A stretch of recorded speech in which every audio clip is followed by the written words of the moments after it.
Imagine two buttons, pay tax now or pay tax later. Pick one, and in our example, the difference can swing by about $61,000. Here is the strange part. The investments are identical. We only change when the tax bill arrives. At a low future tax rate, traditional wins. At the high future tax rate, Roth wins. At the same rate, they almost tie. So which button should you press? In 8 minutes, I'll make the choice simple using 3 easy examples. Traditional IRA first. Think of it like getting a discount coupon on your taxes today if your contribution is deductible. Roth IRA works the opposite way. You pay the tax first, then qualified retirement withdrawals can come out tax-free. For 2026, traditional and Roth IRAs share one contribution limit, $7,500 or $8,600 if you are 50 or older. But traditional IRA deductions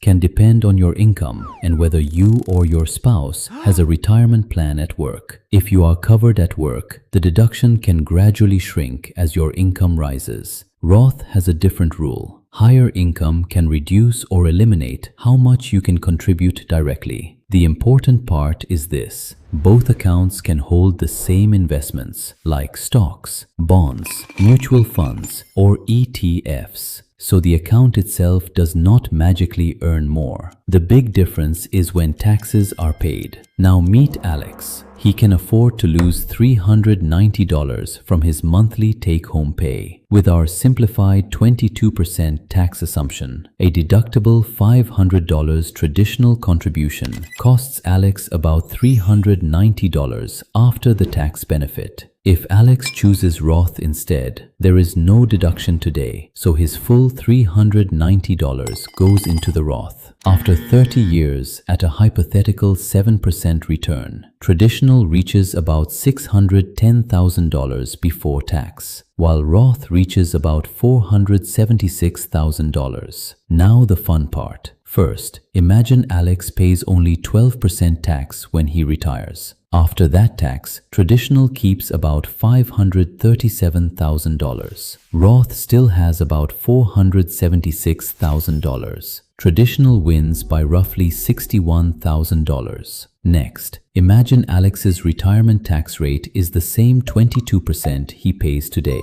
Traditional falls to about $476,000 after tax, almost exactly the same as Roth in this simplified example. Now imagine retirement taxes rise to 32%. Watch what happens. Traditional falls to about $415,000 after tax, while Roth stays near $476,000. Now Roth wins by about $61,000. That is the whole idea. Lower tax later favors traditional. Higher tax later favors Roth. But there is an important catch. Our traditional example assumes Alex actually qualifies for the tax deduction. If the contribution is not deductible, you lose the big tax now advantage that powered our example.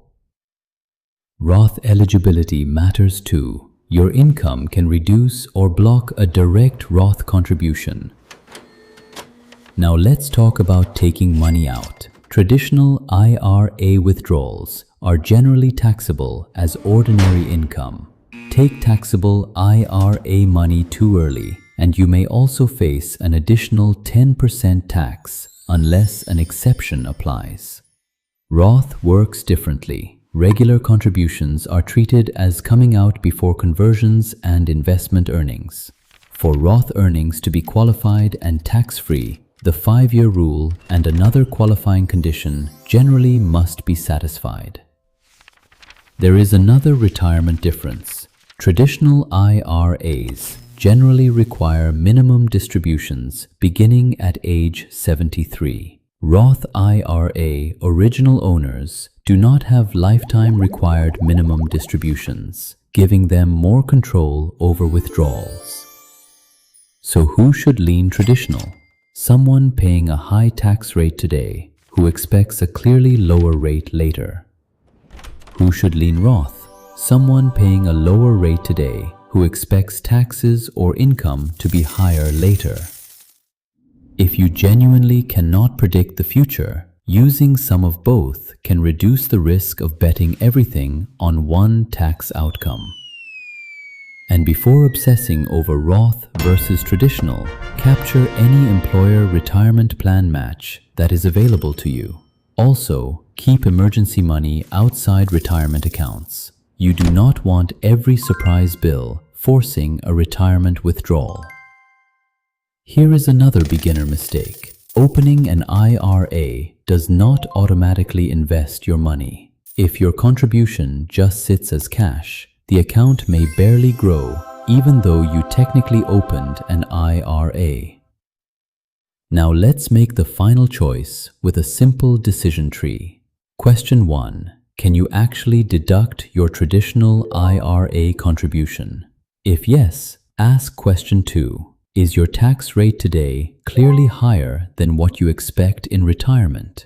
If yes, traditional becomes attractive. If you expect a higher rate later, Roth becomes attractive. If you are unsure, consider using both instead of trying to perfectly predict tax rates decades from now. Then check flexibility. Roth has no lifetime RMD for the original owner, while traditional generally does. And remember, the annual limit is shared. In 2026, you do not get $7,500 for traditional plus another $7,500 for Roth. Final answer. Traditional is strongest when tax is higher now. Roth is strongest when tax is higher later. Both can make sense when the future is uncertain. What would you choose? Roth, traditional, or both? Comment below, hit like, subscribe to TrendBite Finance, and I'll see you in the next video.